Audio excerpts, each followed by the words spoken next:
So hello everyone, welcome back to our YouTube channel career focus. और आज के session में मैं आप सभी के साथ जो टॉपिक लेके आई हूँ वो काफ़ी न्यू है। फर्स्ट टाइम जेके एसएसबी ने अपने exam that is JK PSI के एग्ज़ाम में इस टॉपिक को इंट्रोड्यूस किया हुआ है और इसका नाम रहता है हमारा इंटरपर्सनल कम्युनिकेशन स्किल्स। देखिए, इससे पहले किसी भी जेके एसएसबी के एग्ज़ाम में इस टॉपिक को कभी नहीं लिया गया है, ना कभी इस पे कोई क्वेश्चनिंग हुई है, लेकिन फर्स्ट टाइम इन हिस्ट्री ये टॉपिक को इंट्रोड्यूस किया है। अगर देखा जाए तो हमारे यूपीएससी के एग्जाम्स में इस टॉपिक पे लगभग 5 से 6 क्वेश्चन बन जाते हैं और आते भी हैं। सेम चीज़ इस बार हमारे जेकेएसएसबी में हो रही है। आपको एसआई के एग्जाम में प्रॉपर मेंशन किया हुआ है interpersonal communication skills. It means that 3 से 4 क्वेश्चंस आने की टोटल संभावना रहती है कि भाई क्वेश्चन दिखेगा ही दिखेगा। अब पहली चीज़ कि ये टॉपिक इंट्रोड्यूस करने का रीज़न क्या है कि क्यों जेके एसएसबी ने इस टाइम पे इंटरपर्सनल कम्युनिकेशन स्किल्स के टॉपिक को इंट्रोड्यूस किया है। तो देखो, जब भी हम किसी से बात करते हैं तो ऑब्वियसली वो वन वे नहीं होता, that is a two way communication. अपनी बात को इजी वे में कहना ताकि वो कोई समझे भी उस चीज़ को और आपको कोई पॉजिटिव रिस्पॉन्स भी दे उस बात का, that is again that is communication ना। तो उस चीज़ को कि आप कितने डिसिप्लिन्ड हो, आप कितने लोगों को सेम टाइम पे मोटिवेट कर सकते हो, क्या आप में कोई जॉब करने के लिए पेशेंस हैं, क्या आप स्किल्ड हो उन चीज़ों को लेके, वही चीज़ों को देखने के लिए आपके first time in history JKSSB ने इस टॉपिक को इंट्रोड्यूस किया है। तो ज़्यादा टाइम ना लेते हुए let's begin the topic that is interpersonal communication skill. अब पहली चीज़ हमारे माइंड में यही आती है कि मैम ये इंटरपर्सनल कम्युनिकेशन स्किल्स होता क्या है, what is this interpersonal communication. तो देखो, 2 वर्ड्स हमारे सामने होते हैं, एक होता है इंटरपर्सनल और एक होता है हमारे पास इंट्रा। आप इसको ऐसे भी याद कर सकते हैं या समझ सकते हैं, इंटर एंड इंट्रा। जब भी हम कहते हैं ना इंटर का मतलब होता है जहां पे 2 लोग हों, बिटवीन। सिंपली अगर किसी भी बायो में भी इसको देखोगे ना अगर आप लोग, तो इसका मतलब ही क्या होता है, बिटवीन। वहीं जब हम कहते हैं ना इंट्रा माने विद इन, और यहाँ पे जो वर्ड यूज किया गया है दैट इज इंटरपर्सनल, मतलब कि कोई ऐसी चीज जो 2 लोगों में है। इंटरपर्सनल कम्युनिकेशन, ऐसा कोई कम्युनिकेशन जहां पे एक से ज्यादा लोग इन्वॉल्व हैं। तो इसको आप सिंपली कह सकते हैं कि interpersonal communication is the interaction and exchange of information between 2 और मोर देन 2 पीपल। यस और नो। नाउ फर्स्ट चीज जो माइंड में आनी चाहिए हमारे, वो ये भी आनी चाहिए कि भाई ये जरूरी क्यों है हमारे लिए, इंटरपर्सनल ही क्यों हम इसको नाम दे रहे हैं। क्योंकि हम कभी अपनी बात को एक पर्सन से दूसरे पर्सन को जब शेयर करते हैं तो इट मीन्स वो क्या होता है हमारे लिए, वो हमारे अपने खुद के पर्सनल थॉट होते हैं ना। आप लोगों ने देखा होगा जब आप कोई सर्विसेज प्रोवाइड कर रहे होते हैं हमें, कुछ लोग आपने देखा होगा एयर होस्टेस होती हैं, कितनी उनमें सॉफ्ट स्किल्स होती हैं बात करने के लिए। इवन कि आपने देखा होगा कस्टमर केयर से जब हम बात करते हैं अपने किसी भी ऑफर के लिए या किसी भी चीज़ के लिए, तो वो कितने हमारे साथ सॉफ्ट स्पोकन होते हैं आगे से रिस्पॉन्स में। हम चाहे उन्हें जितना मर्जी इरिटेट कर देना, लेकिन वो हमेशा स्माइल करते हैं और एक अच्छे वे में बात करते हैं। इट मीन्स इसको हम कह सकते हैं ना कहीं कि यार ये हमारे अंदर क्या है, ये एक ऑटोमेटिक डेवलप्ड स्किल होती है कुछ लोगों में, और कुछ लोगों को इसको डेवलप करना पड़ता है विद टाइम। तो कुछ लोग इसको समय के साथ, अपने टाइम के साथ इसको अपने अंदर डेवलप करते हैं। तो इसी को इसलिए नाम दिया गया है क्या, सॉफ्ट स्किल्स बोल लो या पीपल स्किल्स भी बोल लो, ठीक है। अब ये जो कम्युनिकेशन होता है ना, ये 2 तरीके से हो सकता है। हम कोई भी अगर बात कर रहे हैं तो ऑब्वियसली इसको 2 वे में कहते हैं, या तो हम अपनी बात को लिख के कहते हैं या अपनी बात को हम फेस टू फेस बात करके कहते हैं। तो उसी को जो नाम दिए गए हैं यहाँ पे उनको कहा जाता है verbal and non verbal communication. अब मैं जब कहती हूँ वर्बल कम्युनिकेशन, अभी हमने कहा कोई ऐसा मोड जहां पर क्या हम अपनी बात को लिख के कहते हैं। इट मीन्स रिटन फॉर्म में जो चीजें हम दे रहे हैं किसी को, उनको हम बोलते हैं वर्बल में। और इस रिटन फॉर्म में हमारे पास क्या क्या आ सकता है, लेटर्स, हमारे टेक्सटिंग, किसी को टेक्स्ट कर देना, व्हाट्सएप करना, इंस्टाग्राम करना, आप किसी को मेल सेंड कर रहे हो अपनी जॉब्स के लिए तो ईमेल्स आप बोल लो, आप कोई बुक्स के थ्रू कर रहे हो, तो ये सारे के सारे हमारे क्या रिटन मोड में आते हैं। वहीं पे हमारे पास एक मोड होता है नॉन वर्बल, इसी के अंदर आप बोल सकते हो ना, वर्बल के अंदर एक होता है रिटन हमारे पास मोड, और एक मोड होता है हमारे पास क्या, oral communication. Written and oral. Oral में मतलब हम जब खुद से वो बात करके बता रहे हैं, इट मीन्स इसको आप स्पीच बोल सकते हो, जो आप खुद से कहना चाह रहे हो, या आप देखते हो रेडियो जॉकीज, रेडियो शोज देखते हो जो कोई होस्ट ऑर्गेनाइज कर रहा है, या आप फेस टू फेस कह लो, या किसी का इंटरव्यू, किसी भी जॉब के लिए अप्लाई करते हो, इंटरव्यू देने जाते हो, तो वो क्या होता है आपके लिए, वो एक आपके लिए ओरल टेस्ट होता है ना, वहाँ पे आपको अपनी बात को रखना होता है, उसके बेसिस पे आपको मार्क्स मिलते हैं, ठीक है ना। तो मैंने क्या कहा आपको कि देखो टाइप 2 ही है फिलहाल हमारे सामने, वो क्या क्या रहती है हमारे पास, verbal and non verbal. Verbal को भी मैंने डिवाइड किया किस किस में अपने, एक महीने का रिटर्न फॉर्म होता है और एक महीने का ओरल फॉर्म होता है। रिटर्न में जहाँ पे हम लिख के अपनी बात को एक्सप्रेस करते हैं, चाहे वो लेटर्स की फॉर्म में हो, चाहे वो राइटिंग्स टेक्सटिंग की फॉर्म में हो, ईमेल्स की फॉर्म में हो, बुक्स की फॉर्म में हो। वहीं सेकंड जो मैंने कहा ओरल, ओरल का मतलब आप जब अपनी बात को कह के बता रहे हैं, जिसमें आपकी स्पीच आ जाता है, आपका फेस टू फेस इंटरेक्शन आ जाता है, आप कोई होस्ट शो कर रहे हो वो आ जाता है, आप सिंपल समझिए कोई इंटरव्यू देने जा रहे हैं तो वो भी इसी कैटेगरी में आ जाएगा। तो कभी कभार एग्जाम में एमसीक्यूज आ सकता है ना कि which among the following is a type of verbal, आपको वहां पे ऑप्शन में ओरल दे रखा हो सकता है, टेक्सटिंग दे रखा हो सकता है, ईमेल दे रखा हो सकता है, तो आपको चूज करना है भाई इनमें से कौन सा है। गेस्चर्स दे रखा होगा आपको, तो ऑब्वियसली अगर लिखा होगा कि which among the following is not a verbal, तो इट मीन्स वहां पे क्या आएगा, वो गेस्चर्स आएंगे। बिकॉज अभी हमने कहा कि वर्बल में बोथ आते हैं, हमारे रिटर्न भी आते हैं और हमारे ओरल भी आते हैं सेम टाइम पे। आई होप ये आपको समझ आया होगा। नाउ ये कम्युनिकेशन होता क्यों है इंटरपर्सनल, या कोई भी कम्युनिकेशन क्यों हम करते हैं, बिकॉज अपनी बात को इजी वे में, आप कह सकते हो कंफर्टेबल वे में, या आप उसको मोर इफेक्टिव वे में आगे वाले को कहने के लिए ही तो हम कम्युनिकेट करते हैं ना, जहाँ पे एक पर्सन हमारा सेंडर होता है, एक हमारा रिसीवर होता है, ठीक है। तो this is all about interpersonal communication का डेफिनेशन की क्या होता है, ठीक है। Now importance of interpersonal communication, कि भाई ज़रूरत क्या पड़ती है हमें, मतलब क्या इंपॉर्टेंस है इस वर्बल नॉन वर्बल कम्युनिकेशन की हमारी लाइफ में, ठीक है ना।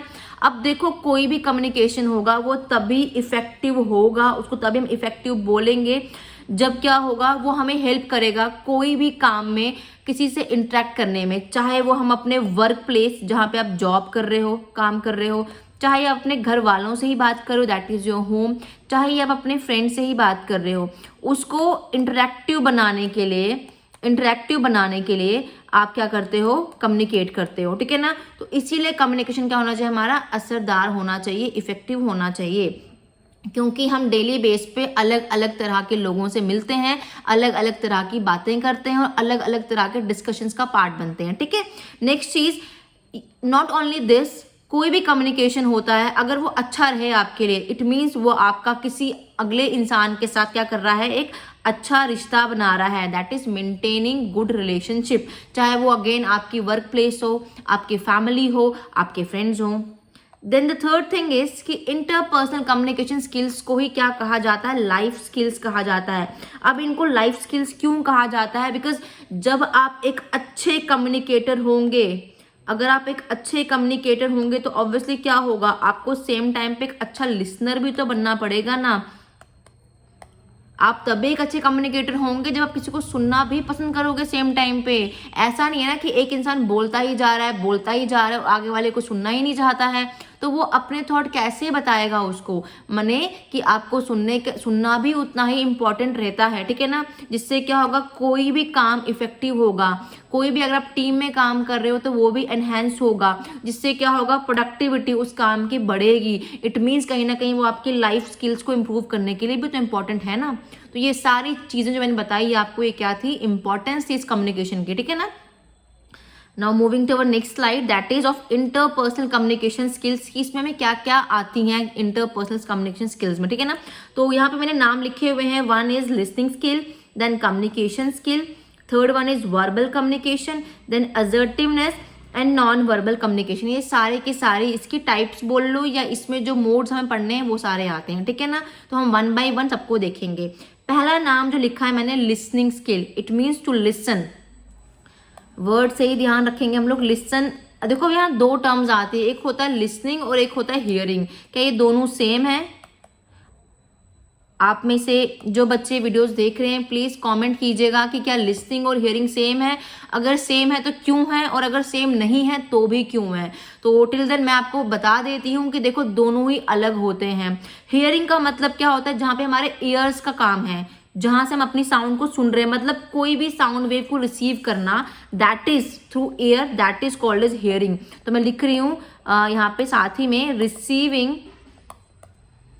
साउंड वेव्स थ्रू ईयर, उसको हम कहते हैं सुनना, हियरिंग, उसी को हम कहते हैं हियरिंग। लेकिन जो हमने सुना, that what one person heard, क्या उसने उसको सही सुना है, तो उसको हम कहते हैं लिसनिंग वहां पे, ठीक है ना। तो दोनों टर्म्स अलग हैं, दोनों ही अलग है। लिसनिंग का मतलब होता है कि एक चॉइस है हमारे पास कि हम सुनना चाहते हैं या नहीं चाहते। कभी कभार आपने देखा होगा ना कि आप किसी कंपनी में बैठ जाते हो, फ्रेंड सर्कल में अपने, अगर तो आपको कंपनी अच्छी लगती है तो आप इंटरेस्ट से सुनते हो, आप उसकी जवाब देना चाहते हो, आप खुश रहते हो उस कंपनी में। लेकिन वहीं अगर कंपनी आपको नेगेटिव लगती है, आपको अच्छा नहीं लगता है बैठना, तो आप सुनते हुए भी क्या बन जाते हो, अनजान बन जाते हो, मतलब आप उसको सुनना नहीं चाहते हो। तो बस यही एक बेसिक सा डिफरेंस है किसमें, हियरिंग में और लिसनिंग में। अगेन मैं रिपीट कर रही हूँ, हियरिंग का मतलब होता है simply receiving sound waves through ears, listening means hearing and understanding what you have heard. Simple सी चीज अगर ध्यान में रहे तो ये याद रखना कि लिसनिंग का मतलब ही क्या होता है, किसी चीज को सुनना और अंडरस्टैंड करना कि आपने क्या चीज सुनी है। वहीं लिसनिंग को हम ऐसे भी कह सकते हैं कि हम क्या सुनना चाहते हैं, अपनी विश, चॉइस टू हियर और नॉट, ठीक है ना। तो ये था आपका listening skill. Now listening skill हमारा कौन सा कम्युनिकेशन में आता है, it's just in verbal communication. और वही सेम चीज लिखी है मैंने यहाँ पर भी कि listening is not same as hearing. वो क्यों सेम नहीं है मैंने आपको साथ साथ में बता भी दिया अभी यहाँ पे। अब थर्ड चीज का ध्यान हमेशा रखिएगा कि listening means paying attention not only to the story but how it is told, the use of language and voice and how the other person use his or her body to communicate। तो अगर इस point को आपने समझा होगा तो इसका simply मतलब यही निकल के आता है कि हमें जब हम कुछ चीज लिसन कर रहे होते हैं, इसका सिंपल मतलब क्या होता है, we are paying attention to that story, कि वो क्या बात चल रही है उस पर हम अटेंशन पे करते हैं, और किस वे में किसी इंसान ने कही है, किस लैंग्वेज में कही है, और वाई ही वॉन्ट्स टू, मतलब वो कम्युनिकेट क्यों करना चाहता है, वो हम सारा का सारा इसी में समझते हैं, ठीक है ना। तो this is the only crux of this point. Now next thing लिखा है जो मैंने यहाँ पे, वो लिखा है listening requires you to concentrate and use your other senses in addition to simply hearing the word spoken. इसका भी सिंपल यही मतलब निकल के आता है कि जो हमारी सेंसेस हैं, listening not only requires you to concentrate but it also want to pay stress on your strong points, कि जो आगे वाला बोलना चाह रहा है क्या वाकई हम इंटरेस्टेड हैं भी उसको सुनने में या नहीं। तो दैट इज ओनली लिसनिंग, ठीक है। आई होप क्लियर हुआ होगा आपको। सिंपल सा चीज याद रखना है यहाँ पे, क्या लिसनिंग एक बहुत ही इंपॉर्टेंट मोड है किसका, वर्बल कम्युनिकेशन का। लिसनिंग हियरिंग से अलग होता है, और लिसनिंग में क्या होता है, हम आगे वाले की बात पे अटेंशन डाल के उसको सुनते हैं और उसका मतलब निकालना चाहते हैं, क्या वो गेस्चर्स यूज कर रहा है, कैसी वॉइस यूज कर रहा है, और वो एक्चुअली क्या मोड यूज कर रहा है बात करने का, हम वो सब डालते हैं किसमें, अपनी लिसनिंग स्किल्स में, ठीक है। Next is principle of listening, कि क्या क्या पॉइंट्स इसमें आने चाहिए। अगर आपको किसी को सुनना है, इट मीन्स आपको उस टाइम पे बातें कम करनी पड़ेंगी। अगर टीचर क्लास में लेक्चर ले रहा है, अगर आप चाहते हो कि वाकई मुझे समझ आए, इट मीन्स आपको अपने फ्रेंड से कम बात करनी पड़ेगी। आपका पूरा का पूरा कॉन्सेंट्रेशन कहाँ होना चाहिए, on that white board, on that teachers के ओपिनियंस, टीचर्स के टॉपिक के ऊपर होना चाहिए। सेम यहाँ पे बोला है कि स्टॉप टॉकिंग, बातें कम कीजिए अगर आप सुनना चाहते हैं किसी को। सेकेंड बोला है prepare yourself to listen, पहले आप एक माइंड सेट रखिए कि नहीं मुझे सुनना है। आपने देखा होगा कभी कभार ऐसा भी होता है ना कि कोई टॉपिक हमें बहुत इंटरेस्टिंग लगता है तो हम उसको सुनना चाहते हैं, उसको 10 बार पढ़ना चाहते हैं, या कोई हमारा फेवरेट सॉन्ग लग जाता है, हमें वो सॉन्ग एक लिसनिंग के बाद ही समझ आ जाता है और हमें वो याद भी हो जाता है जिंदगी भर के लिए, हम कभी भूल नहीं पाते, बिकॉज हम चाहते थे उसको सुनना, because we are prepare for that thing. लेकिन कभी कभार ऐसा भी होता है जब पढ़ाई की बात आती है, हम पढ़ना नहीं चाहते, हम रट्टा मारना चाहते हैं, तो वो चीज़ क्या होती है, कुछ टाइम के बाद हमारे माइंड से निकल जाती है, हमें समझ नहीं आती है। This is the only thing कि prepare yourself to listen. Next point is put the speaker at ease, उतने ही वॉल्यूम में सुनिए जितना आप पसंद करना चाहते हैं। ज़बरदस्ती खुद के साथ मत कीजिए। अगर आपका मन कर रहा है कि अभी आपको बात करनी चाहिए तो आप बात करिए उस टाइम पे, ठीक है ना। Remove distractions. जब भी आप कोई चीज़ सुनना चाहते हैं तो इट्स ऑब्वियसली कि नॉइस, पीछे से बैकग्राउंड म्यूजिक ना आना चाहिए, डिस्टर्बेंस नहीं होनी चाहिए। उससे क्या होता है, आपका इंटरेस्ट नहीं बनता, आप लैग करते हो और हिंड्रेंस होती है काफ़ी ज़्यादा हमें, और हमें पढ़ने का मन भी नहीं करता या सुनने का मन भी नहीं करता सेम टाइम पे उस पर्सन को। Then be patient. जो चीज़ सुनना चाह रहे हो पहले आगे वाले इंसान को अपनी बात कहने दो, पूरी बात सुनो, पेशेंस रखो कि वो क्या कहना चाह रहा है, उसको अंडरस्टैंड करो और उसके बाद ही अपनी बात रखो, ठीक है। Then listen to the tone. साथ ही में जो इंसान से आप बात करना चाह रहे हो ना, उसकी टोन को भी सुनो कि वो किस टोन से आपसे क्या बात करना चाह रहा है, ठीक है ना। Next is listen for ideas not just words. क्या वो इंसान आपसे जो बात करना चाह रहा है वो किस मुद्दे पे, किस आइडिया को लेके आया है, आप प्लीज़ उस आइडिया को सुनिए, ना कि सिर्फ उस वर्ड्स को सुनिए जो वो कहना चाह रहा है। सो लिसनिंग काफ़ी इंपॉर्टेंट होती है सभी के लिए। तो जब भी आप किसी भी फील्ड में आप काम कर रहे हैं, कहीं पढ़ा रहे हैं, कोई जॉब वर्क कर रहे हैं कहीं कंपनी वगैरह में, तो ट्राई टू लिसन फर्स्ट। आगे वाले को सुनिए, उसके ओपिनियंस को देखिए और उसके बाद ही अपने रिप्लाईज दीजिए, ठीक है ना। तो these all are the principles of listening. Next is communication skills. अब भाई ये कम्युनिकेशन स्किल्स क्या होता है, तो सिंपल सी चीज़, हम स्टार्टिंग से कम्युनिकेशन वर्ड को यूज़ किए जा रहे हैं, माने जहाँ पे दो या दो लोग इन्वॉल्व होते हैं। Basically it's not just word जिसको हमें समझना है, आपको इसके अंदर जो एक्चुअली स्पीकर ने बोला है आपको उसको समझना भी तो पड़ेगा ना, कि वो क्या लैंग्वेज यूज़ कर रहा है, क्या वो वर्बल यूज़ कर रहा है मोड, क्या वो नॉन वर्बल मोड यूज़ कर रहा है। तो आपको उस चीज़ को भी देखना है, और वही चीज़ यहाँ लिखी हुई है फर्स्ट पॉइंट में कि communication is not just about what is actually said, कि एक्चुअली में क्या कहा गया है। That is not only communication and the language but how it is said. लेकिन वो चीज़ कैसे कही गई है, ये जो हाउ वर्ड आ रहा है ना, कि क्यों और कैसे कहा गया है, दैट इज इम्पॉर्टेंट।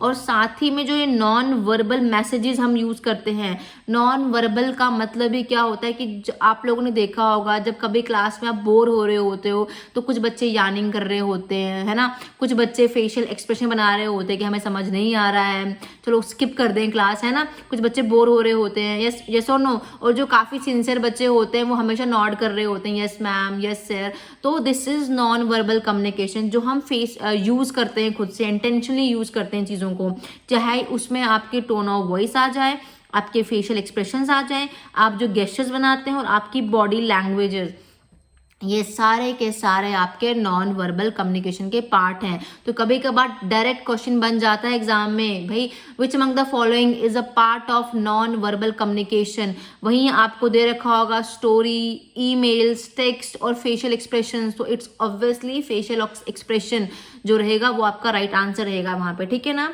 देन हमेशा ध्यान रखना जो हमारा इंटरपर्सनल कम्युनिकेशन होता है ये हमेशा फेस टू फेस ही होता है, ठीक है ना। And third thing is people receive message even when communication is not taking place, this is called as non verbal. इन्होंने फिर से नॉन वर्बल को यहाँ डिफाइन किया हुआ है कि भाई नॉन वर्बल में क्या होता है, हमने भी कहा टोन ऑफ वॉइस हो गई, आपके फेस के एक्सप्रेशंस हो गए, आपकी बॉडी की लैंग्वेज हो गई, आप जो गेस्चर्स बना रहे हैं वो हो गया। तो इसका मतलब क्या है, पीपल जो भी आपको सुनना चाह रहा है वो आपका सिर्फ मैसेज देख लेता है या आपको समझ लेता है। कैसे, जब आप कम्युनिकेट नहीं करना चाहते हैं ना तब भी वो पहचान जाता है कि यार आगे वाला मेरे लिए क्या ओपिनियन रखता है।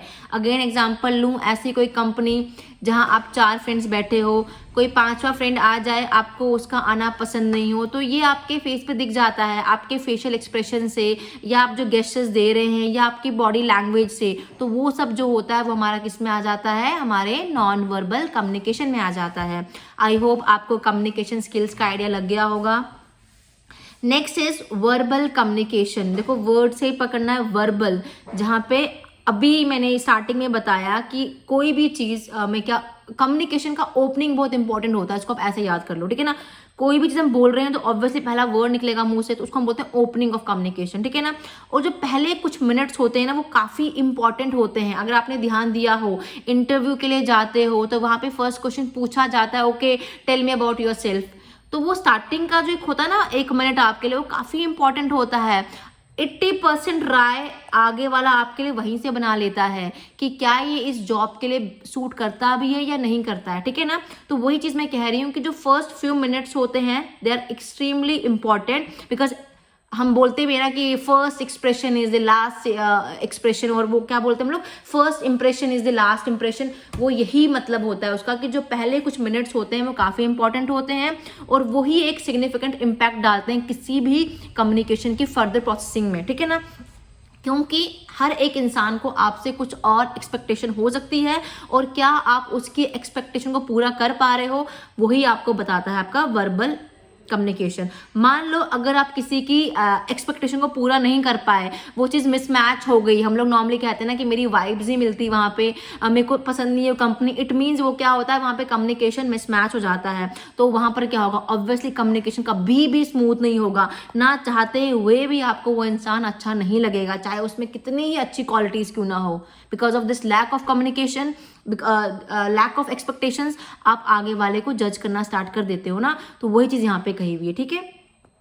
नेक्स्ट चीज़ जो वर्बल कम्युनिकेशन में मैंने लिखा है पॉइंट यहाँ पे, रीइंफोर्समेंट। तो देखो पहले तो रीइंफोर्समेंट का मतलब क्या होता है, सिंपल सी बात है, एक्शन ऑफ एनकरेजमेंट, किसी को एनकरेज करना किसी काम के लिए, है ना। तो मैं लिख रही हूँ यहाँ पे साथ ही में, एक्शन ऑफ एनकरेजिंग समथिंग, कोई भी इवेंट एक्शन का होना, आप उसको एनकरेज करना चाहते हो, है ना किसी को। अब आप जब किसी को एनकरेज करोगे तो ऑब्वियसली आप कैसे करोगे, बाय नॉडिंग, प्रेज करोगे। आपका फ्रेंड कोई डांस परफॉर्मेंस दे रहा है, आप नीचे खड़े हो तो आप क्या करते हो, उसके लिए हुटिंग्स करते हो, आप उसको चिल्ला चिल्ला के बोलते हो, है ना।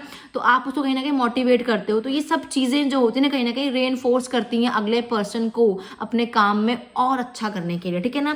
तो वही चीज़ यहाँ लिखी है मैंने कि the use of encouraging words, जो आप यूज करते हो encouraging words alongside non-verbal gestures such as head nods, warm facial expressions and maintaining eye contact are more likely to reinforce openness in other person। क्या क्या कहा हमने, again यही चीज़ें कही, हेड नॉड करना, किसी को वार्म फेशियल एक्सप्रेशंस देना, मेंटेन करना अपना एक आई कांटेक्ट, ये सारे क्या होते हैं, ये एक इंसान को एनकरेज करते हैं कि वो आपके साथ इजीली ओपन अप हो जाए, उसको मोटिवेट किया जाता है इन चीज़ों से, ठीक है ना, नेक्स्ट पर्सन को।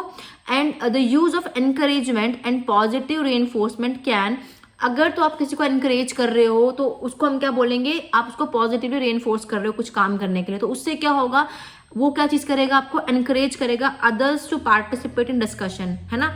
आप खुशी खुशी किसी भी डिस्कशन का पार्ट बनना स्टार्ट हो जाओगे। इसके अलावा signify interest in what other people have to say, आप अपने भी ओपिनियंस रखोगे कि दूसरा इंसान का क्या इंटरेस्ट है, वो क्या बात कहना चाह रहा है, उसको भी सुनना पसंद करोगे आप। सेम टाइम पे ये क्या करता है, हेल्दी रिलेशन को मेंटेन करने में हेल्प करता है।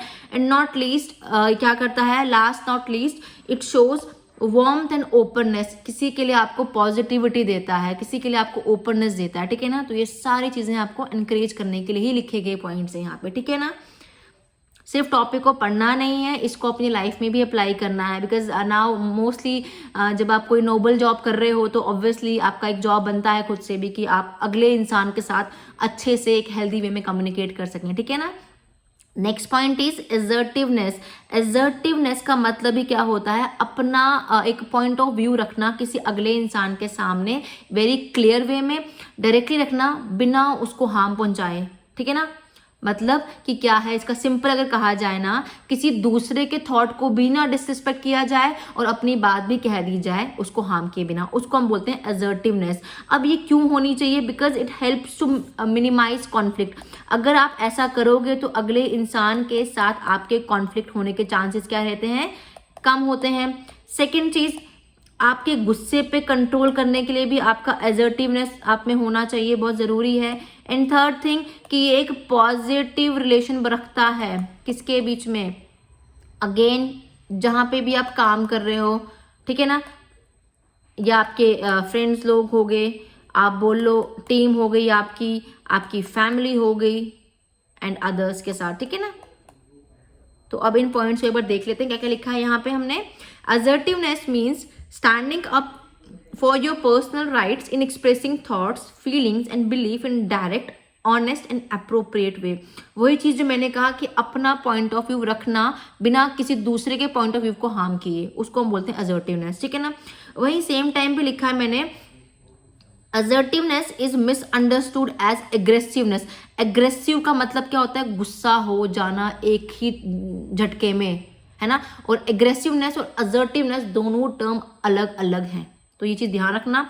थर्ड थिंग मैंने लिखा है यहाँ पे, being assertive means we should also respect the thoughts, feelings and belief of other people. जो मैंने बिगिनिंग में कहा कि अपनी बात को रखना बिना दूसरे की बात को डिसरिस्पेक्ट किए, उसको हम बोलते हैं असर्टिवनेस का होना, ठीक है ना। And fourth thing is assertiveness aims to be neither passive nor aggressive. वही चीज की इसका मतलब ये नहीं कि आपको एग्रेसिव होना है, दूसरे को डिसरिस्पेक्ट करना है, ठीक है। अब यहाँ पे हम बार बार बोल रहे हैं एग्रेसिव एग्रेसिव बीइंग पैसिव, तो चलो इसको भी देख लेते हैं कि भाई ये बीइंग पैसिव एग्रेसिव होता क्या है। तो अब देखो यहाँ लिखा है मैंने कि many people adopt a passive response because they have a strong need to be liked by other. आपने ऐसे लोग देखे होंगे लाइफ में अपनी भी, कुछ ऐसे लोग होते हैं ना कि जिनको हर जगह से अटेंशन चाहिए होती है, यस और नो, देखे ही होंगे। तो वो लोग क्या होते हैं, वो अपने लिए इतने कॉन्शियस हो जाते हैं ना कि उनको पता नहीं होता कि वो कितना कुछ गलत कर रहे हैं बाई अपने थॉट्स से, या by speaking wrong to other, या किसी की बैक बिचिंग करके। तो वो चीज़ को बोला है कि आपको कभी भी पैसिव नहीं होना चाहिए। अगर आपको किसी की गुड बुक्स में रहना है, आपको अच्छे से रहना है, तो आप अच्छे से रहो, एक पॉजिटिव वे में रहो, अपने एक पॉजिटिव क्वालिटी को दिखा के रहो, ठीक है ना। सो वही चीज़ लिखी है मैंने यहाँ पे। Next point is being passive results in failure of communication. देखो अगर तो आपके माइंड में ही किसी के लिए रॉन्ग ओपिनियन बन गए हैं तो आप पैसिव हो गए हो, आप एग्रेसिव हो गए हो उसके लिए। तो आप मान के चलो, ना चाहते हुए भी आप उस इंसान से कभी बात नहीं कर सकते, और जब भी उससे बात करने जाएंगे या बात करने की ट्राई करेंगे, आप हमेशा उसके लिए एक रॉन्ग ओपिनियन ही बनाएंगे। बेशक वो आपको कितनी अच्छी राय क्यों ना देता हो, बट आप उसको हमेशा गलत लेंगे। तो माइंड इट कि जब भी किसी से दोस्ती करनी है तो एक पॉजिटिव वे में करनी है, ठीक है। Next is being passive allow others to take responsibility, to lead and make decisions for them. अब जो इंसान हमेशा नेगेटिव ही रहेगा तो वो हर काम को एक रिस्पॉन्सिबिलिटी की तरह लेगा, उसको हमेशा लगेगा कि उसको लीड करना है हर जगह पे, और वो खुद के डिसीजन खुद से ही बनाएगा बिना किसी से पूछे हुए, और जो वो डिसीजन बनाएगा उस इंसान के लिए वो हमेशा गलत ही बनाएगा, ठीक है ना। और इट ऑल्सो इसकी वजह से क्या होगा, कहीं ना कहीं वो खुद के लिए भी अपनी जगह पे एक इन्फीरियर फीलिंग लेके चलेगा, ठीक है ना। तो हमें इस क्वालिटी को हमेशा डिस्कार्ड करना चाहिए। वही मैंने पीछे भी कहा कि assertiveness is misunderstood as aggressiveness. तो असर्टिवनेस कभी भी एम नहीं करती आपको पैसिव बनने पे, कभी भी एम नहीं करती कि भाई आप एग्रेसिव हो जाओ, दोनों टर्म्स डिफरेंट हैं, ठीक है। वो हमने यहाँ से क्लियर भी कर दिया। अगेन अगर पैसिव की बात की हमने, तो एग्रेसिव का मतलब भी वही होता है कि जब आप ज्यादा भड़क जाओ, गुस्से से किसी पे चिल्लाना शुरू कर दो सिर्फ अपने आप को सुपीरियर दिखाने के लिए, तो उसको कहते हैं बीइंग अग्रेसिव। वही मैंने पॉइंट यहाँ लिखा हुआ है कि by responding in an aggressive way, the rights and self esteem of the other person are undermined, ठीक है ना। Aggressive responses can include behaviours like, अब इसमें क्या क्या बिहेवियर आते हैं इस एग्रेशन के अंदर आपके, rushing someone unnecessarily, telling rather than asking, ignoring someone और नॉट कंसिडरिंग अनदर्स फीलिंग। तो सिंपल सी चीज़ है, जिस इंसान पे आप एग्रेसिव होंगे इट मीन्स क्या है, आप उसकी बात कभी भी सुनना नहीं चाहेंगे, चाहे वो जितना मर्जी सही हो, आपको हमेशा वो गलत ही लगेगा। आप उसको बताने से, पूछने से ज़्यादा बताने पे बिलीव रखोगे अपने आइडियाज़ को, आप कभी उसके ओपिनियंस को रिस्पेक्ट नहीं कर सकते, आप हमेशा ऐसे इंसान को इग्नोर करना ही पसंद करोगे, ठीक है ना। तो वही पॉइंट्स मैंने यहाँ पे मेंशन भी किए हुए हैं, ठीक है। And the third point is aggressive responses encourage the other person to respond in a non-assertive way, either aggressively or passively। जब कभी आप एग्रेसिव हो तो आपका रिस्पॉन्स क्या रहेगा, हमेशा एग्रेसिव रहेगा, उसको हम कहते हैं एग्रेसिव रिस्पॉन्सेज। तो वो अनकरेज क्या करेगा, वो अगले इंसान को जिससे आप बात करना चाह रहे हैं उसमें एक नॉन असर्टिवनेस की भावना देगा। मतलब क्या है कि आप एग्रेसिव हो, आप पैसिव हो, ठीक है ना। यही चीज़ यहाँ लिखी हुई है हमने, ठीक है। आई होप आपको बीइंग अग्रेसिवनेस, बीइंग पैसिवनेस का डिफरेंस जो हम असर्टिवनेस से समझ आ गया होगा, कैसे वो अलग है, ठीक है ना। वही चीज़ अगेन यहाँ लिखी हुई है कि being assertiveness is important for किसके लिए, इंटरपर्सनल कम्युनिकेशन स्किल्स के लिए। ये क्या करने में हेल्प करता है, ये आपको दूसरे की फीलिंग्स को रिस्पेक्ट करने में हेल्प करता है help in respect others feeling, ठीक है ना, expressing appreciation of others for what they have done are और डूइंग।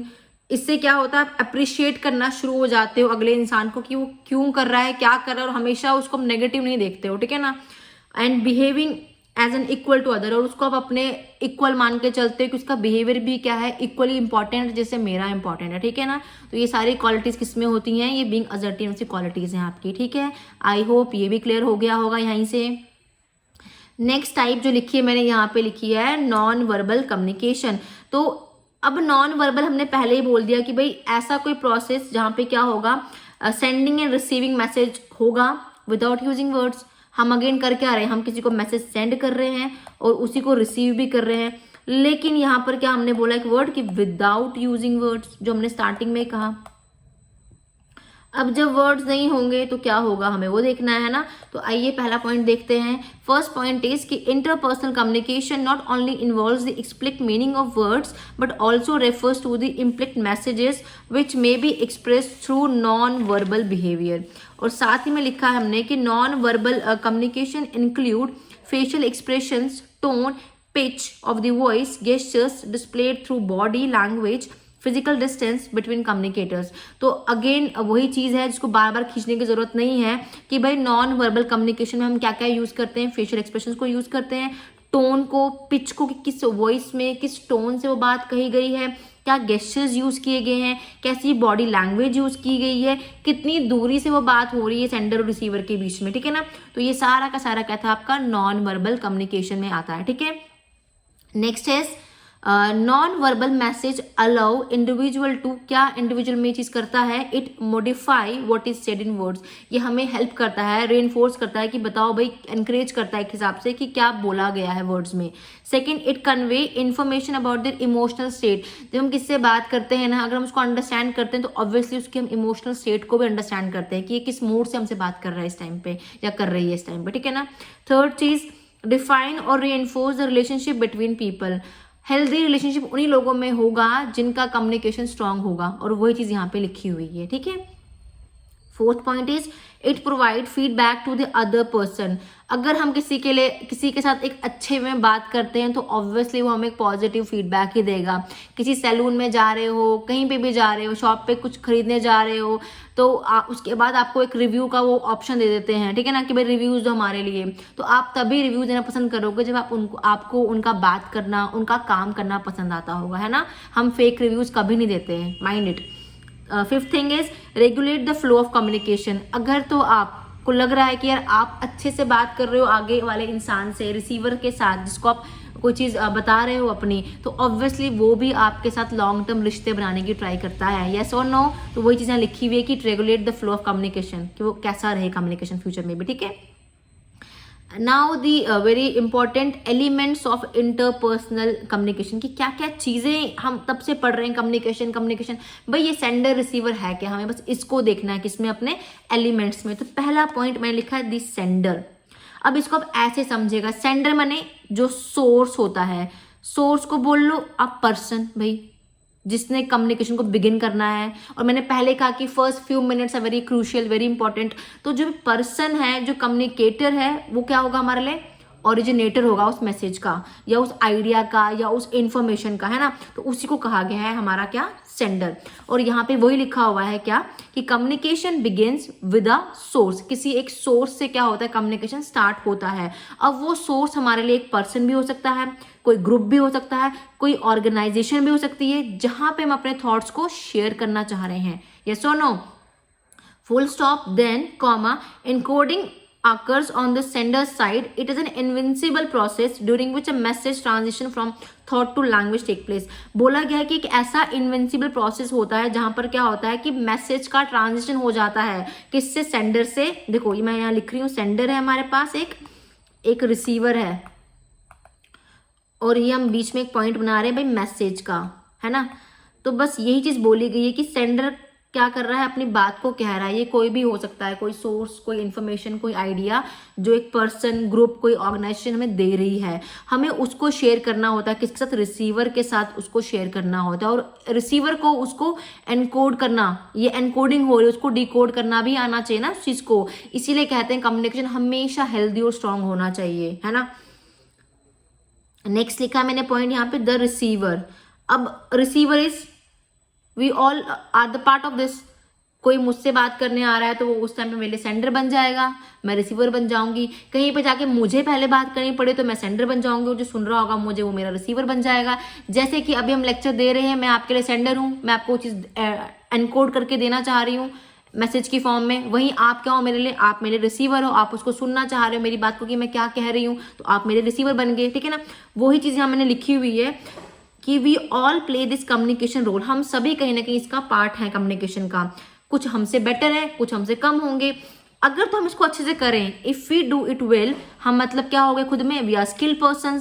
हमें इसकी कला है।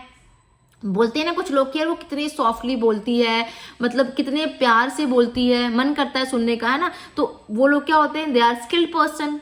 गलती उनकी भी नहीं है, कुछ के इनबॉर्न्स विज हैं, अगेन कुछ को विद टाइम सीखना पड़ता है, कुछ लोग कोर्सेज करते हैं इसके भी अपनी लाइफ में, ठीक है ना।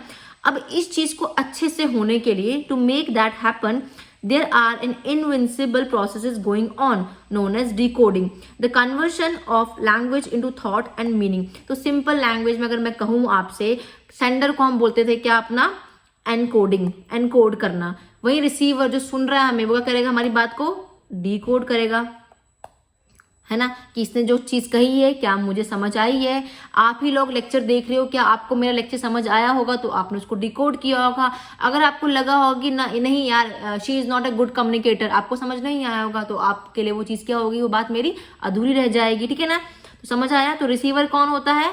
Who decodes the message and try to understand the source of the message. कौन है वो सोर्स? यहाँ पे मैं हूँ आपका सोर्स, तो आप मुझे सुन रहे हैं इस टाइम पे, ठीक है। नेक्स्ट अगेन वही मैंने पॉइंट्स को एग्जैजरेट करके बता दिया है कि भाई एनकोडिंग और डिकोडिंग क्या होती है, ठीक है ना। तो इसको उतना पढ़ने की डिटेल में जरूरत नहीं है, ठीक है ना। सिंपल सा याद करना, एनकोडिंग क्या है, हमारा सेंडर है हमारे लिए, और डिकोडिंग कहाँ जाके होती है, रिसीवर साइड पे जाके होती है, ठीक है। Next is the medium. Again वो बीच का चैनल, इसको आप मीडियम बोल लो, इसको आप कहीं कभार चैनल की फॉर्म में बोल लो, एक ही बात होती है। चैनल मतलब वो जरिया जहां से वो मैसेज एनकोड से डिकोड हो रहा है, वो रास्ता, ठीक है ना। तो अब सेंडर जो होता है वो कुछ तरीके के टाइप्स को चूज करता होगा अपनी बात को कहने के लिए, कुछ मीडियम यूज करता होगा, कोई चैनल यूज करता होगा। अब उसी को डिवाइड किया हुआ है रिटन फॉर्म में, वर्बल फॉर्म में, इलेक्ट्रॉनिक फॉर्म में। तो सिंपल सी चीज ध्यान रखना, इसको आप मीडियम को आप नॉर्मली अगर देखा जाए ना हमारे लिए, जैसे हम सेल फोन, चलो समझते हैं इसको इस एग्जाम्पल से। आजकल 21st सेंचुरी है, स्मार्ट सिटी बन गया है, सब कुछ स्मार्ट चल रहा है। हम लोग एक जगह से दूसरी जगह अपनी बात इजीली इन अ सेकेंड्स पहुंचा देते हैं, ये सुनो। तो वो क्या हमारे लिए, वो सेल फोन क्या हमारे लिए इस टाइम पे, वो एक मीडियम बन गया। मान लो मुझे अपनी मम्मा से बात करनी है, तो मैं तो सेंडर हूँ, मेरी मम्मा मेरी रिसीवर बन गए, और वो टेलीफोन कॉल, वो सेलफोन कॉल, मोबाइल, वो मेरा क्या बन गया, चैनल बन गया ना भाई। किस मोड के जरिए मैं उनसे बात करना चाह रही हूँ, क्या मैं उनको फोन कॉल कर रही हूँ, है ना, क्या मैं उनको फेसबुक कर रही हूँ मैसेज, क्या मैं ट्विटर कर रही हूँ उनको, क्या मैं कोई मेल भेज रही हूँ, क्या मैं इंस्टाग्राम पे मैसेज कर रही हूँ। तो ये सारे के सारे मीडियम जो मैंने नाम ले लिया आपके सामने, ये सारे क्या हमारे लिए चैनल्स हैं। तो अगर क्वेश्चन में लिखा हो इनमें से किसी का भी नाम, तो वो किस में आएंगे, वो एलिमेंट्स में आएंगे, और वो क्या है हमारे, क्या है मीडियम, क्या है हमारे चैनल है, ठीक है ना। आई होप ये क्लियर हो गया होगा point. Next point is receiver. Again receiver मैंने पीछे ही समझा दिया, वो पर्सन, वो ग्रुप, वो ऑर्गेनाइजेशन जो मैसेज हुआ करती है, डिकोड करती है, उसको हम कहते हैं रिसीवर, ठीक है ना। और मैसेज क्या होता है, देखो अभी जो मैसेज हमने कहा ना सेंडर और रिसीवर के बीच में, ठीक है, ये जो मैसेज होता है कभी कभार इसको हम इंटेंशनली सेंड करते हैं, है ना, इंटेंशनली। जैसे कि हम कल कहीं पार्टी में मिलने को जाना है हमने, तो हमने टेक्स्ट कर दिया, हमने फ्रेंड के बर्थडे पे जाने में टेक्स्ट कर दिया, ये इंटेंशनली हो गया हमारे सामने, है ना। अनइंटेंशनली अब कैसे हो गया मैसेज हमारे लिए, मान लो कोई लेक्चर चल रहा है, आपको पसंद नहीं है, आप सो गए लेक्चर में, तो वो तब भी तो मैसेज था ही ना आपके लिए, लेकिन आप वहाँ पे इंटरेस्टेड नहीं थे ना, वो आपके लिए क्या रहा, उस टाइम पे अनइंटेंशनल रहा, है ना, ये सुनो। तो message can be verbal, at the same time message can be non verbal also ना। वर्बल कैसे हो सकता है मैसेज, भाई आप किसी को हेलो बोल रहे हो, फ्रेंड से मिल गए हेलो टू योर, या पेरेंट से मिल गया हेलो टू योर पेरेंट। वही नॉन वर्बल कैसे हो गया वो मैसेज आपके लिए, आपने पेरेंट से मिलने में उनको हक कर दिया, उनको किस कर दिया, वो बन गया आपके लिए क्या, नॉन बन गया वर्बल आपके लिए, ठीक है। तो इस तरह से आपका वो मैसेज हो गया। वही मैसेज रिसीव किया किसने, रिसीवर ने, जिसने उसको क्या कर दिया, बाद में डिकोड कर दिया। नाउ नेक्स्ट पॉइंट हियर मैंने लिखा हुआ है नॉइस। अब ये नॉइस क्या होता है, देखो नॉइस का मतलब डिस्टर्बेंस, है ना। आपने देखा होगा, बड़े सारे यूट्यूब चैनल्स देखे होंगे आपने, जहाँ पर वीडियो के पीछे से काफ़ी ज़्यादा आवाज़ें आ रही होती हैं, शोर आ रहा होता है, आप उनको देखना पसंद नहीं करते हो, है ना। आप भी वही चीज़ देखना पसंद करोगे जहाँ पर डिस्टर्बेंस नहीं आ रही होगी, ठीक है ना। तो बस वही नॉइस का मतलब यहाँ पर भी है। नॉइस का सिंपल मतलब रखो आप ध्यान, एनीथिंग दैट इंटरफेयर, ऐसी कोई चीज़ जो इंटरफेयर कर रही है, कहाँ पे कर रही है इंटरफेयर, वो भाई आपके मैसेज में कर रही है। वो जो हिंड्रेंस, वो जो इंटरफेरेंस हो सकती है, वो तो आपकी क्या फिजिकल भी हो सकती है, जैसे अभी हमने कहा नॉइस, किसी ऑब्जेक्ट का बजना, बाहर से कोई कार का जाना, किसी चीज़ का गिर जाना, वो हो गया आपके लिए फिजिकल ऑब्जेक्ट ना। सेम टाइम पे भाई ये साइकोलॉजिकल भी तो हो सकती है हिंड्रेंस आपके लिए। साइकोलॉजिकल मतलब कि भाई आप बैठे हैं क्लास में, लेकिन आपकी साइकी कहीं और ही है। क्लास में बैठे हैं, माइंड में पिकनिक चल रहा है, क्लास में बैठे हैं किससे मिलने का चल रहा है ना, तो वो साइकोलॉजिकल है। Not only this, depression, tension, exam आ रहा है, पढ़ा कुछ नहीं है, तो माइंड में, क्लास में बैठे हो लेकिन माइंड में चल रहा है JKPSI के 2 स्टार्स, भाई कैसे मिलेंगे, पढ़ने से मिलेंगे ना, तो उनको हमें साइड करना है ना। तो ये जो नॉइस में आपके फिजिकल भी आते हैं, नॉइस में आपके साइकोलॉजिकल भी आते हैं हिंड्रेंस, ठीक है ना। नेक्स्ट पॉइंट इज फीडबैक, ठीक है ना। अब फीडबैक का मतलब क्या होता है, that is a response to the message, जो आपको मैसेज सेंडर ने दिया है उसका क्या रिस्पॉन्स है, दैट इज द फीडबैक। अगर तो कोई फीडबैक नहीं है, if there is no feedback, it means communication would not be that effective, वो कम्युनिकेशन कभी भी इफेक्टिव होगा ही नहीं। और फीडबैक बड़ा ही इंपॉर्टेंट होता है, बिकॉज जिस सेंडर, जिसने आपको मैसेज सेंड किया है, वो भी तो जानना चाहता है ना कि भाई आपको मैसेज मिला या नहीं मिला। फेसबुक पे किसी को मैसेज कर दिया, आप बन गए जी सेंडर, अब आपको रिप्लाई आया या नहीं आया, आप भी तो वेट करते हो ना कि भाई फीडबैक मिल जाए। अगर तो पॉजिटिव मिल गया, इट मीन्स बात बन गई, अगर नहीं मिला तो बात खत्म हो गई वहीं पे, है ना। तो वही चीज़ यहाँ बताई गई है कि कोई भी कम्युनिकेशन जो हेल्दी होता है उसमें फीडबैक का होना बहुत ज़रूरी है। और जहाँ पे कोई फीडबैक ना आए, इट मीन्स वहाँ पे या तो क्या हो सकता है, आगे वाले इंसान का लैक है, उसको बात ही नहीं करनी है, या उसको आपकी बात समझ ही नहीं आई है, इसीलिए उसने आपको फीडबैक नहीं दिया हुआ है, ठीक है ना। तो इसको इस तरह से याद रखिएगा कि फीडबैक कभी कभार पॉजिटिव भी हो सकता है, कभी कभार नेगेटिव भी हो सकता है, कभी कभार ये एम्बिगुअस भी हो सकता है, ठीक है। तो ये सारा का सारा किस में था, आपके एलिमेंट्स में था,